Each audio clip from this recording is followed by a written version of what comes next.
Uşaqlar, biz bugün güzel oynadık, oxuduq, şənləndik. Bəs bizim şənliyimizə kim çatışmır? Kim yoxdur şənliyimizə? Bəli, Şaxta baba. Gəlin hamımız möhkəm, uca səslə Şaxta babanı səsləyək.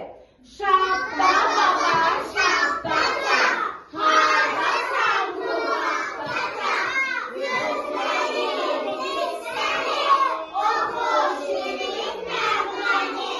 Ay, şoxa gəlin bir Şaxta baba, Şaxtaca, hardasan bu vaxtda? Gözlərim biz səni, oxu şirin nəğməni. Salam benim nevelerim.